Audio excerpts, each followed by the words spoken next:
Hi, I'm Sebastian. Today I'm going to be reading from my book, Getting Older with Grace. From chapter 2, Veda is Jimmy Joe's wife of 40 years, and Grace is their best friend's neighbor, and Grace's husband passed away, but Grace was Jimmy Joe's first love in high school, and he got Veda pregnant, ended up marrying her, but they all stayed best friends.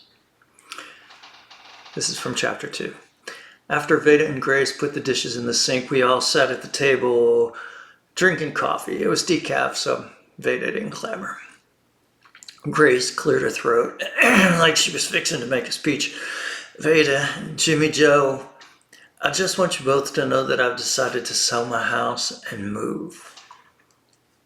My heart sank. What? I repositioned myself on the chair to make sure I was hearing right. Move where? Well, I'm not sure yet, Grace answered, but I'm not going to live in that 5-bedroom house all by my lonesome. Everything in it reminds me of Spiva, that was her sister, and Grady. I'll get a little condominium somewhere and maybe even do a little traveling. When the kids come home to visit, well, they'll stay in a hotel. They probably would rather anyway. She straightened up in her chair. What I'm going to say, I want you both to think about real hard before you answer, because I mean it with all my heart. She grabbed each of our hands. Okay, I know you don't know this, but Grady had been socking away money for as long as I can remember. Well, he invested in some money in Coca-Cola when the stock was just pennies. Anyhow, I just cashed it in yesterday, and I think I'm the first millionaire I know. I gasped, no kidding. Grace grabbed my hand tightly. Here's my news. We're all getting older. God knows how long we'll all be on this earth. Each one of us deserves a good vacation. Around the world, say on a cruise. I want to buy us all a ticket somewhere wonderful. We'll just go away for about a month. I closed my eyes and shook my head. Veda began to cry. Grace said, now there's no need to get all choked up about it. It's just money. I can't think of 2 more deserving friends in the whole world. Veda cried even harder. Grace reached for Veda's back and patted it lightly. There, hon. It'll be wonderful. You'll see. That's not it, Grace, I whispered. What do you mean, she said. I shook my head and stared at Veda.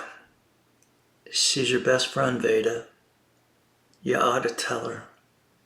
The way gossip spreads in this town, she'll find out sooner or later.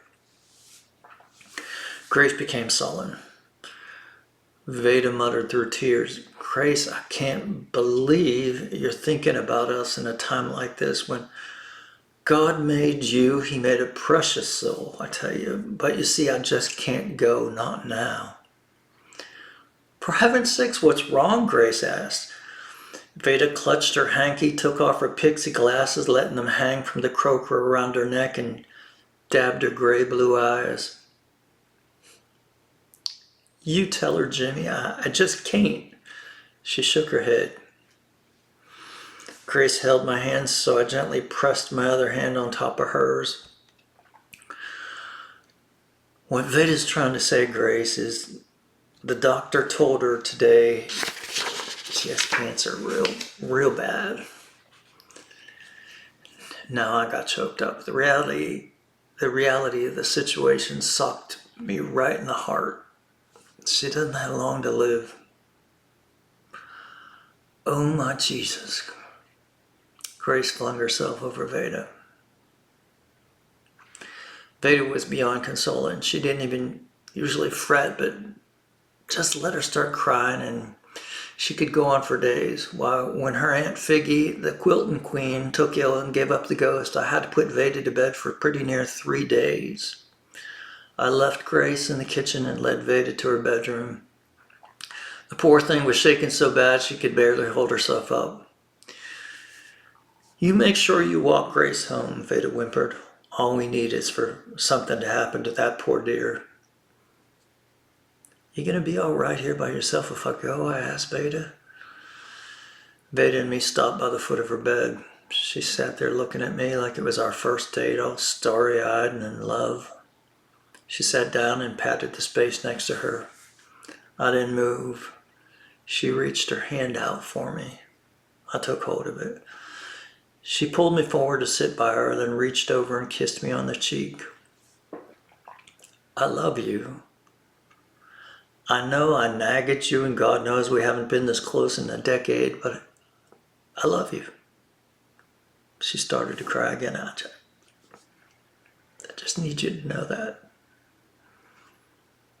I cradled her cheek in my hand. I love you too, Veda. I did love her. There was no question in my mind. Veda was my closest friend. She'd give her life for me and the kids. She patted my leg. You go on now. Make sure Grace doesn't need some help in the kitchen. She kicked off her shoes and lay back on the bed. I grabbed one of Aunt Figgy's quilts off the rack by the bed and covered her up.